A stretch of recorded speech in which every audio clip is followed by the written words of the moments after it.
Welcome to another live stream. This is the anti-anxiety live stream where you're going to learn tools and techniques and a framework for getting over what ails you. I hate saying this phrase during this time. A lot of us have a lot of anxiety and fear about what's been happening and what's going to happen. So this is hopefully going to develop into a community that gets past that. And as part of this, you're going to see me looking around and my eyes moving around. I'm going to try to maintain eye contact. And at some point, I'm going to have one of my kids come in and just film the situation that I'm working with. I'm hoping, first of all, for those of you who have attended before, that this video quality is better.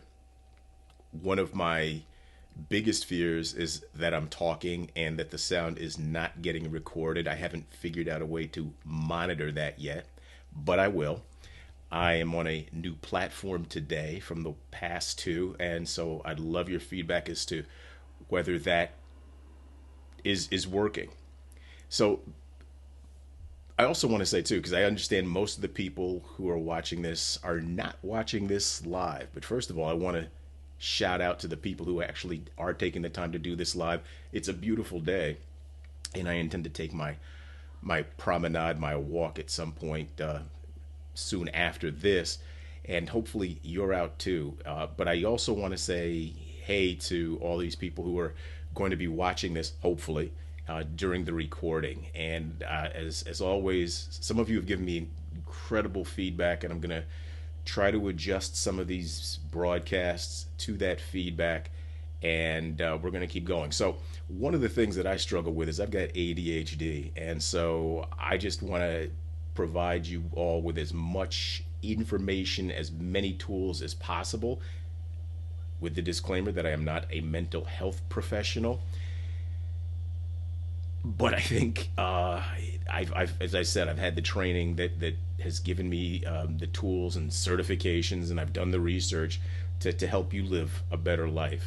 And a lot of us are trying to figure out how to do that now. Haven't got it all figured out myself, but I'm gonna provide you with some of the stuff that I know. First, let's do what's called the Heart Coherence Breathing. That's so that we can all get aligned, all get in rhythm. One of the things that I do believe is that if enough people have enough positive intention, that radiates out to the wider world. That's a bit woo-woo for some people, but if I can't be or engage or indulge my woo-woo side in this environment, then there never really will be a right time. So for some people, it helps to place your hands over your heart, one or both, just to center the feeling. And the goal is to imagine the breath coming in through the heart on the inhale, and then on the exhale, let the breath exit through the heart. And you should take about 5 seconds for that inhale coming through the heart, and 5 seconds to release that exhale coming from the heart. And as a general rule, an inhale and an exhale of 5 seconds and 5 seconds is going to bring you into better coherence than the way most of us normally breathe. And as a reminder, we're doing diaphragmatic breathing. On the inhale, the diaphragm flattens and expands so that our rib cage can accommodate more volume. We're not using the neck and shoulder muscles to breathe in those accessory muscles. Well, there's secondary accessory muscles. We want to try to avoid what most people do. They either hold their breaths too often. Are you holding your breath now? Check. Or they're breathing up here. You want to have it expand from here. So as you continue to breathe through the heart, I want you to imagine bringing in a golden healing light into your heart on the inhale. And on the exhale, I'd like for you to breathe out whatever color light you want that represents healing, gratitude, and appreciation. A couple more times. Okay, great. So now, One of the things I'd like to talk about is I'm providing you with a lot of tools, and this heart coherence technique is one of them. And if you can do it even just a few times, or catch yourself when you're tense, when your mind is racing, stopping and saying, I'm going to breathe from the heart, that would be good. But with all these tools, it helps to have some kind of a framework, it helps to have some kind of a foundation. And that foundation can be God, it can be spirit, it can be Gaia, it can be Mother Nature, it can be love, it can be gratitude. But the plan is, in Archimedes, I'm going to get the quote wrong, but he said something like, give me a lever that's long enough and a place to stand, and I can move the world. So if you have these tools, but you don't have a place to stand, the tools are like the levers that Archimedes is talking about. But if you don't have a foundation of faith, spirituality, belief in something, it's going to be harder for you to implement the tools. So I'd like you to just, if not now, then later, figure out what that foundation for you is going to be. All right. But I'm still going to provide the tools anyway. And I'm a little distracted because I hear the fan in my computer, and I wonder if, in addition to whether this microphone, let me bring this up. There it is. That's the microphone. Is working. Whether you're going to hear the fan sounds, but I get that's my own issue. So the heart coherence is one. I'm going to remind you again about the box or ratio breath, where either 4 or 5 seconds I found to work best. The inhale is on 4. Hold the breath for 4. Take 4 seconds to exhale. And when you're fully exhaled, hold that for 4. If you can do 5, if you can even work up to 7 or 8, that's great. But start off at 4, and right, it's like a box. There's also the 4-7-8 that I've talked about from Andrew Weil. 4 seconds in, hold the breath for 7, and exhale for 8. Practicing those kinds of breath techniques will create a sense of calm. It'll create balance between the fight or flight sympathetic nervous system and the relax and digest parasympathetic nervous system. And that's what we want. One of the things I would like to suggest too, as we go through these things, if you're a regular here, it would be really helpful if you decided that you were going to journal. If you journal, right? Journaling reminds us that we have creativity and freedom and space to think and to bring things into existence with our words. And the brain or mind hand coordination helps with that. So for journaling, there are a couple things that I think could be useful. One is gratitude journaling is incredibly helpful. And it doesn't have to be big things. And you might find yourself repeating certain things. I know that in the morning, I'm grateful for the fact that I've got beans and a grinder to make coffee, and got my purified water and all that stuff. And so, but it's also that I live out, for me, in the country. I almost stayed in the rat race in a house in Harlem, which is where I grew up. And there was a lot of guilt about moving out of there. But we've landed, particularly in light of recent events, in a good place. And so I'm grateful for that. I'm grateful for the health of my family. I'm grateful for my own health and the health that allows me to, this week I make some volunteer to do some food deliveries, mentioned to elderly people, but then also to immigrant families. And I'm grateful that I have the health and ability to make those food deliveries. So figure out what you're grateful for. I suggest putting it in a journal. Another thing the journal can be good for is to notice the cues around fear and anxiety. The more we pay attention to the cues, the things that set us off, the things that will trigger us, the more we can use the tools that I'm talking about to get that under control. So a journal both for gratitude, but also the triggers for your anxiety. So you have the heart coherence technique. Another one I'm going to give you now is from energy medicine and a woman named Donna Eden, and it's called the hookup. Again, some of these things aren't for everybody. Some of these things you may need to do in the privacy of your own home. But hey, so the hookup, you take your middle finger, place it in the between your eyes, and what's known as the third eye in some traditions, and the other one you take and you place your middle finger in your belly button. And when you have both of those there, light pressure, I want you to pull up gently on each finger, each of those middle fingers, and breathe. And you can focus on what you're anxious about, or on nothing at all if that's possible for you. And I want you to hold that for about 15 to 20 seconds.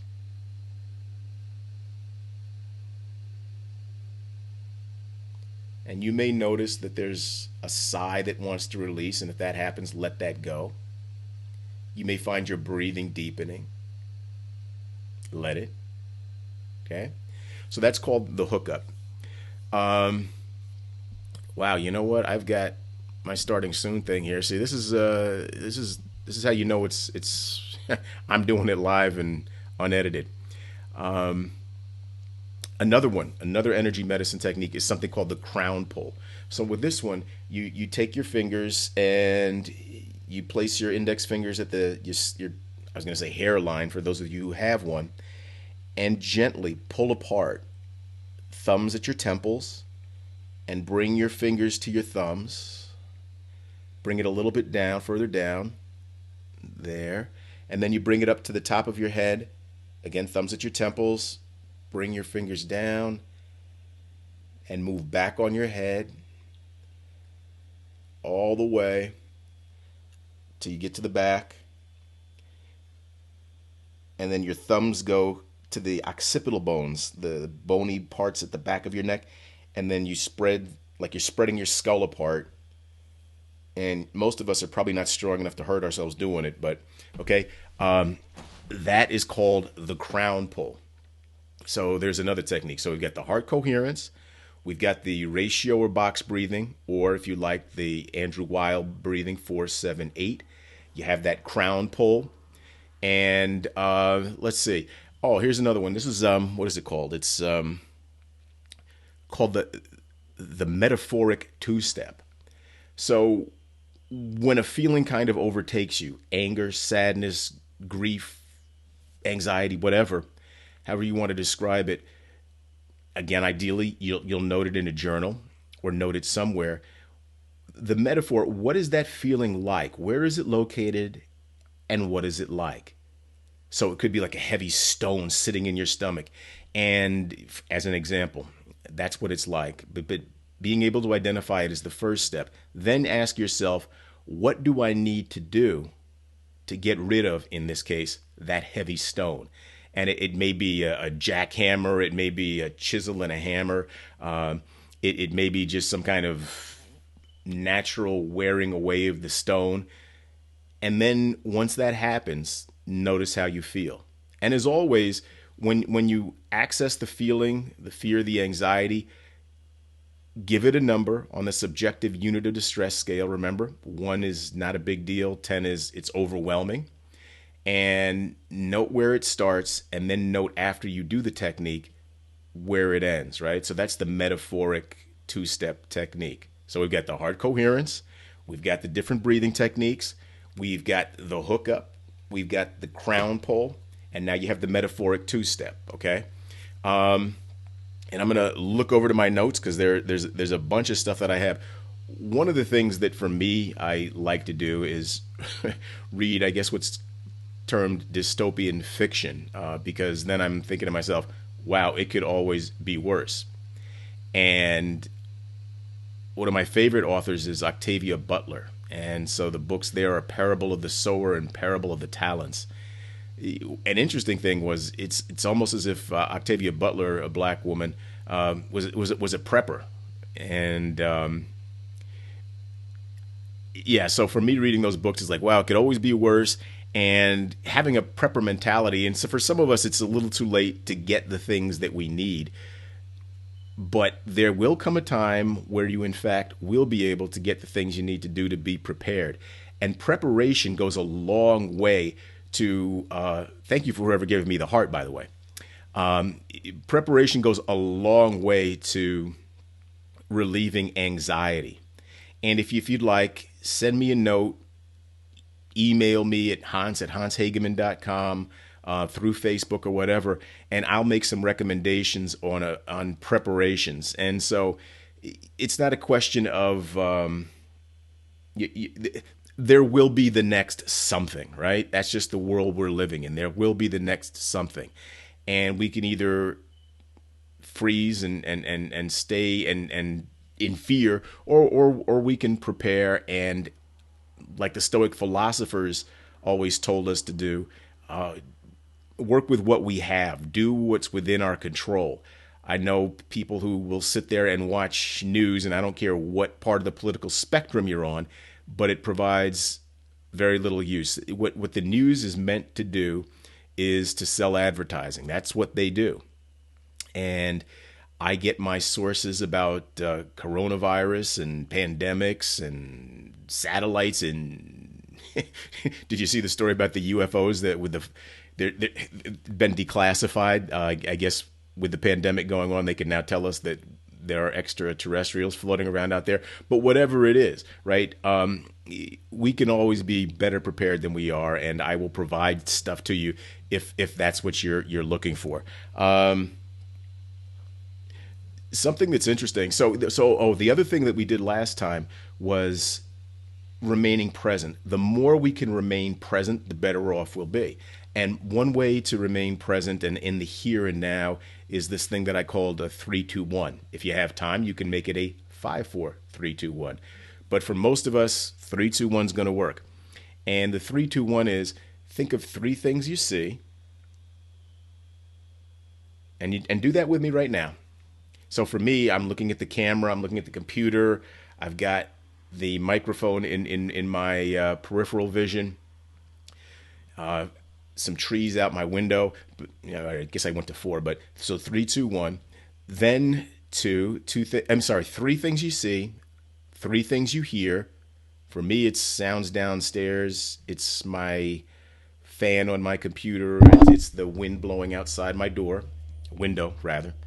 And three things you feel. For me, it's the chair that's supporting my arms, my butt on the chair, a little bit of tension this side of my neck. And then we go down to two things you see. Could be the same things, but ideally different. Two things you hear, two things you feel. And then finally, one thing you see, one thing you hear, and one thing you feel. And if you get really good at that, you can actually get yourself into a kind of a semi-hypnotic state, which is good for accessing your non-conscious mind and making recommendations along those lines. I want to talk to you again about the importance of physical activity, both for mental health, but it also strengthens our immune system. And everybody out there, and I wish I had my slide with the funny slide if you saw the first one. Everybody out there on Instagram has got a body weight workout. I've been a personal trainer in some form or other since 1982. And so people who, usually in their 20s, right, who no longer have access to the beach because of the sheltering in place or quarantine restrictions, are now on Instagram or elsewhere doing their body weight workouts. And some of them are really good. And if you want, I'll give you my recommendations, but some of them will get you hurt. The other thing about the exercise stuff that I told you about is that if you overdo it, you will be stressing your immune system at a time where your immune system should not be stressed. So one person who I'll right off the bat recommend is my buddy Tim Anderson and his Original Strength program. So look that up, get his books, and I start off my mornings with getting my body ready for movement with his Original Strength. And it's essentially the movements I do are rocking. So I'll get on all fours and I'll rock back and forth, feet plantar flexed and dorsiflexed. and then I'll do head nodding up and down. I'll roll on the floor, and then I'll do a kind of cross body movement, left arm to right knee, and then the opposite. And it takes me 5 or 10 minutes if if I have the time, 10 minutes, but it gets my body ready for the day. You can build a whole workout on that. You can crawl, right? Even if you have 6 feet of space, you can crawl, hands, knees, and feet on the floor, or ideally your knees up, and bear crawl back and forth as slow as you can, as fast as you can.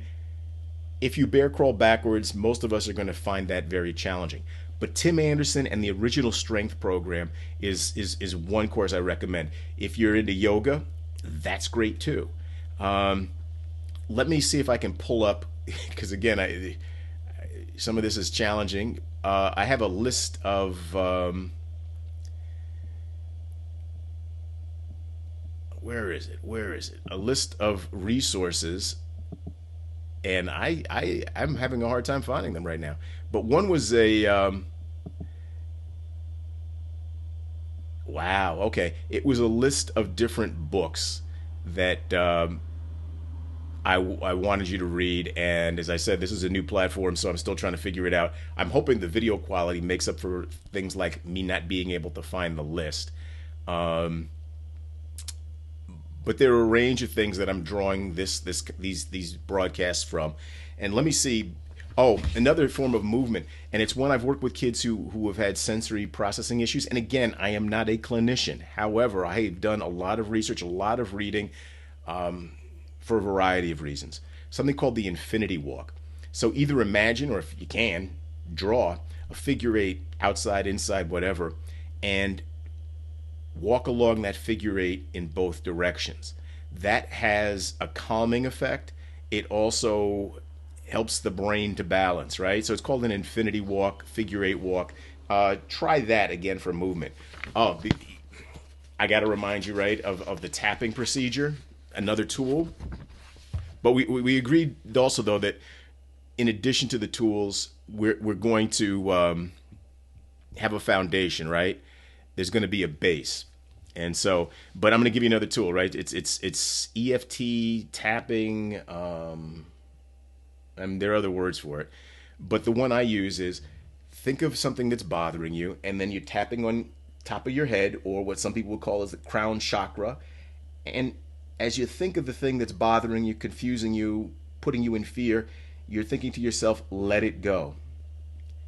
Then bring it down to the middle of the eye, or over the inside of the eyebrow, roughly 7 times. Side of the eye, under the eye, collarbone, grabbing the wrist. Inhale and exhale, saying peace. Again, subjective units of distress. Figure out what that needs to be, what that is, and then run through that a few times. So, in closing, right, because I tried to keep these things to 20 minutes. We're now at 23, so I'm going to be signing off soon. You don't have to be perfect with any of this stuff. You just have to stay in the game. I urge you to contact me if you want any of these techniques and tools written out for you, and I'll put them somewhere. Or if you need a place to figure out where to place, the foundation, right? Because that's the place to stand that Archimedes was talking about. These tools are levers, but you need a place to stand in order for the lever to be effective. And you don't have to be perfect, like I said. You just have to stay in the game. And in order to rise from the ashes, the phoenix had to be consumed in the fire, right? So figure out how you're going to come out better on the other side of this. And it doesn't mean you have to engage in some kind of crazy self-improvement routine or anything like that. But there is a way that you can come out better. And we can talk more about that in the next broadcast. I'm going to see if I can put up my Be a Warrior in a Garden thing, because I really like that. That was done by Passionate Paintings at Instagram. Let's see if I can put that somewhere. No, of course I can't. But until next time, glad to have you here, and I'm going to take you out on hopefully this one.